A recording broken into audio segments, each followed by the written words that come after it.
Hello friends, जय माता दी। This is Sandhya Pandey. Welcome to my YouTube channel. Friends, आज मैं आपके सामने अक्षय तृतीया, जो कि 3 मई मंगलवार के दिन है, इस तिथि में एक विशेष उपाय और इसके साथ ही एक दूसरा उपाय, यानी कि आपको 2 उपाय बताऊंगी। जो है कि पहला वाला जो है वह कष्टों से मुक्ति के लिए है और दूसरा वाला जो है वह सुख समृद्धि और मनोवांछित कार्य की सिद्धि के लिए है। इसके साथ ही मैं आपको यह भी बताऊंगी कि अक्षय तृतीया के दिन हम क्या दान कर सकते हैं और किन दान को करके हम अपने पुण्य को अक्षय कर सकते हैं, हजारों गुना बढ़ा सकते हैं। तो आइए शुरू करते हैं। और शुरू करने से पहले मैं आप सभी का हृदय से धन्यवाद करती हूँ। आप सभी लोग मेरी वीडियो को देखते हैं, लाइक करते हैं, कमेंट करते हैं। Thank you so much everyone.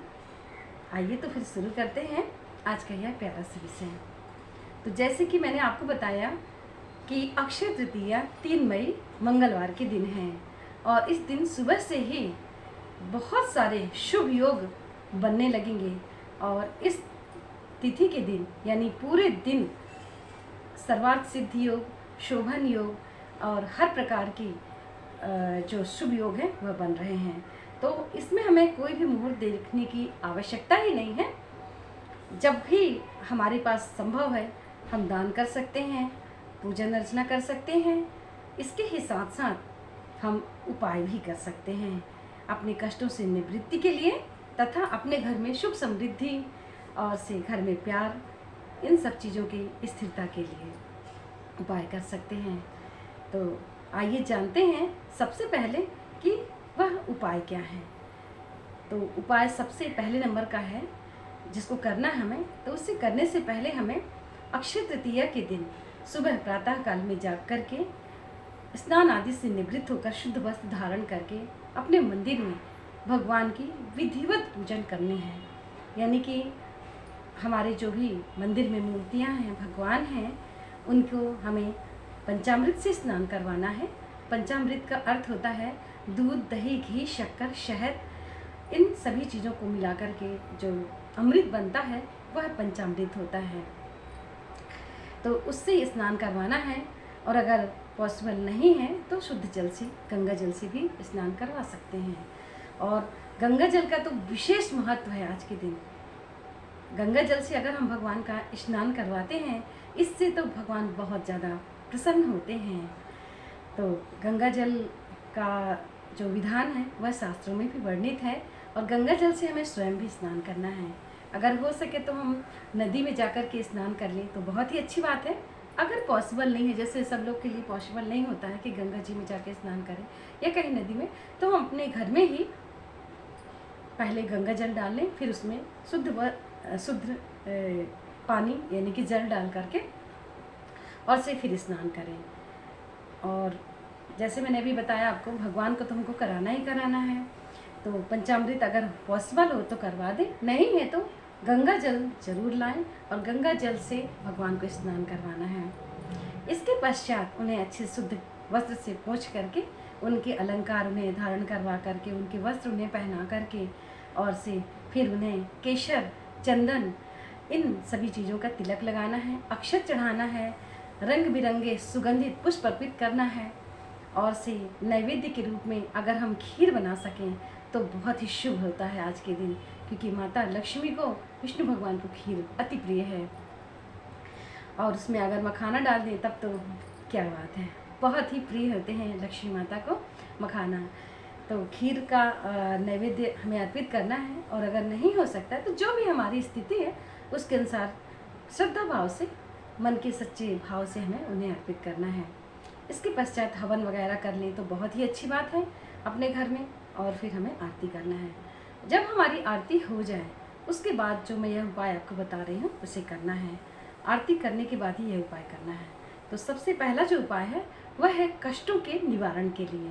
यानी कि हमारे घर में किसी भी प्रकार की तकलीफ चल रही है, कोई व्यक्ति को बहुत रोग है, लाखों लाखों रुपए लग रहे हैं, किंतु फिर भी उसकी बीमारी सही नहीं हो रही है और परेशानी बढ़ती जा रही है, या किसी भी प्रकार का कर्ज है, या घर में लड़ाई झगड़े बने रहते हैं, अशांति की स्थिति है और मन परेशान रहता है, आपस में प्रेम नहीं है, इंसान बहुत ज़्यादा दुखी है, बहुत ज़्यादा टेंशन में है, तो उन सभी चीज़ों के लिए यह उपाय मैं आपको बता रही हूँ।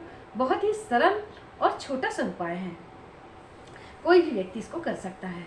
तो इस उपाय को करने के लिए हमें अक्षत की आवश्यकता पड़ेगी, यानी कि चावल की।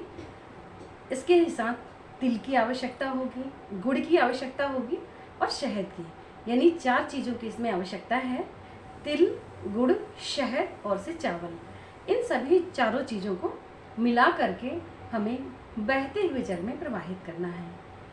बहते हुए जल में यानी कि जो जल बह रहा हो वहाँ पर, किसी स्थिर जल में इसको प्रवाहित नहीं करना है। और इसको प्रवाहित करते समय हमें अपने मन में श्री विष्णु भगवान और माता लक्ष्मी जी से यह प्रार्थना करनी है कि हे भगवान, हमारे सारे दुख, हमारे सारे संकट, हमारी सारी तकलीफ़ें आप हर लीजिए और हमें शांति, सुख, समृद्धि, इन सभी चीज़ों को प्रदान कीजिए। यह सब करने के बाद जो है अपने घर में आ जाएं। 2-4 दिन के बाद ही आपको इसका जो शुभ परिणाम है वह समझ में आने लगेगा। तो यह हुआ पहला उपाय। इसके बाद है दूसरा उपाय, जिसे करने के लिए हमें 5 कौड़ियों की आवश्यकता होगी। 5 कौड़ी और से केशर, 5 कौड़ी केशर, चांदी का सिक्का और से इसके ही साथ साथ हल्दी की गांठें, इनको रख करके, यानी कि 5 कौड़ी रखना है, 5 हल्दी की गांठें रखनी है और से केसर रखना है और से अगर हमारे घर में चांदी के सिक्के हैं 1, 2, 3, 5 जितने भी हैं, उनको रख करके उनकी विधिवत रूप से अच्छे से पूजन करना है। जैसे कि उन्हें हमें सिंदूर चढ़ाना है, हल्दी चढ़ाना है, केशर से, चंदन से तिलक करना है, पुष्प अर्पित करना है, नैवेद्य अर्पित करना है, फल जो ऋतु फल होते हैं वह भी हम अर्पित कर सकते हैं और धूप दीप अच्छे से पूजा करके उनको रख देना है मंदिर में ही। ये सब जो उपाय करना है हमको, ये जो मैंने आपको बताया है, ये जैसे कि चांदी का सिक्का है, हल्दी की गांठ है, केशर है और से 5 कौड़ी, तो इन्हें हमें पीले रंग के कपड़े में रख कर के पूजा करनी है, यानी मंदिर में ही पीले रंग के कपड़े में रख करके हमें पूजा करनी है। अगर मंदिर में जगह ना हो तो पट्टे में बिछा कर के भी पीले रंग का कपड़ा, उसमें हम 5 कौड़ी केशर, चांदी के सिक्के और से इसके ही साथ साथ अभी जो मैंने आपको बताया कि 5 कौड़ी चांदी का सिक्का, केशर और से हल्दी की गांठ, इनको इकट्ठे करके इनकी अच्छे से विधिवत पूजा करके पूरा मंदिर में पूरे दिन रखे रहेंगे और शाम के समय इनको उठा करके, यानी वो पूरे पीले रंग के जो कपड़ा हमने बिछाया था उसको उठा करके अपनी तिजोरी में रख लेना है और से प्रतिदिन उनको धूप दीप दिखाना है, पूजन करना है तिजोरी में। ऐसा करके आप देखिए 2-4 दिन के अंदर ही आपको इसका जो शुभ परिणाम है वह समझ में आने लगेगा। तो ये 2 उपाय हैं।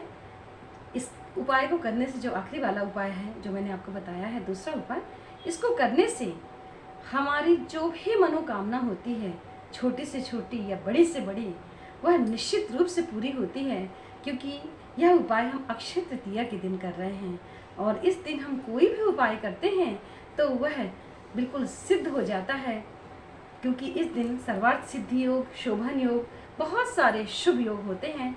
तो इस दिन ये जो हम दोनों उपाय में से कोई भी एक उपाय करते हैं या दोनों कर लेते हैं तो निश्चित रूप से हमारे जीवन की सारी कठिनाई, सारी तकलीफ़ें दूर हो जाती हैं और से जीवन में एक मिठास, एक आपस में प्रेम का वातावरण का निर्माण होता है, सुख समृद्धि बढ़ती है और से हमारे अंदर वह ऊर्जा आ जाती है जिसके कारण से हमें बहुत ही अच्छा लगता है और से एक सकारात्मक शक्ति से हम परिपूर्ण हो जाते हैं। तो यह थे 2 उपाय कि अक्षय तृतीया के दिन हम ये 2 उपाय करके अपने आप को बहुत ही भाग्यशाली बना सकते हैं और अपने ही साथ साथ हमसे जो जुड़े लोग हैं उनको भी। और अब मैं आपको बताऊंगी कि आज के दिन हम दान में क्या कर सकते हैं। तो दान का विशेष महत्व होता है अक्षय तृतीया के दिन। दान के रूप में हम अन्न का दान कर सकते हैं, जो भी हमारे घर में अनाज है, मसाले हैं, सब्जियां हैं, फल है, फूल है, मीठा है, उन सभी चीज़ों का दान कर सकते हैं। इसके ही साथ साथ हमें जल का दान करना है। जल का दान करने के लिए हमें जो मिट्टी का घड़ा होता है उसका प्रयोग करना है। और कोई भी जो योग्य ब्राह्मण हो या कि जो भी ज़रूरतमंद व्यक्ति हो उसे हम दान करें। और अक्षय तृतीया के दिन हम छाता का दान कर सकते हैं। जैसे कि इस समय बहुत तेज़ धूप होती है और अगर हम किसी को छाता का दान करते हैं तो उसको शीतलता मिलती है। और जो भी ठंडी चीज़ें हैं, दही का दान कर सकते हैं, जल का तो मैंने बताया ही है। जो भी शीतलता प्रदान करने वाले फल होते हैं उनका दान कर सकते हैं। तो दान में तो कोई गिनती ही नहीं कि हम क्या क्या कर सकते हैं। जो भी हमारे सामर्थ्य है उसके अनुसार हमें ज़रूर दान करना चाहिए, क्योंकि आज की जो यह तिथि है बहुत ही पावन और बड़ी ही पुनीत और से सभी कार्यों को सिद्ध करने वाली होती है। क्योंकि आज ही के दिन श्री गंगा जी का धरती में अवतरण हुआ था। आज ही के दिन विष्णु भगवान ने परशुराम के रूप में जन्म लिया था, इसलिए उनकी जयंती भी मनाई जाती है। इसके ही साथ साथ आज के ही तिथि के दिन मतलब अक्षय तृतीया के दिन ही त्रेता युग का प्रारंभ हुआ था और से माँ अन्नपूर्णा का जन्म भी आज ही के दिन हुआ था। इस प्रकार से जो यह तिथि है आप समझ सकते हैं कि कितनी पुण्यवान और कितनी शुभ है। तो निश्चित रूप से आप अपने दान करके, उपाय करके अपने जीवन का कल्याण कर सकते हैं। हम सभी कर सकते हैं। आपको यह जानकारी कैसी लगी मुझे आप अवश्य बताइएगा, और जो भी आपके मन में कोई भी प्रश्न हो आप मुझसे कर सकते हैं। मैं उनका उत्तर देने का अवश्य ही प्रयास करूँगी। Thank you so much everyone. और अक्षय तृतीया की आप सभी को ढेर सारी हार्दिक शुभकामनाएं। मिलती हूँ फिर एक नए और से ज्ञानवर्धक वीडियो के साथ। तब तक के लिए हंसते रहिए, मुस्कुराते रहिए और अब इजाज़त दीजिए। जय माता दी।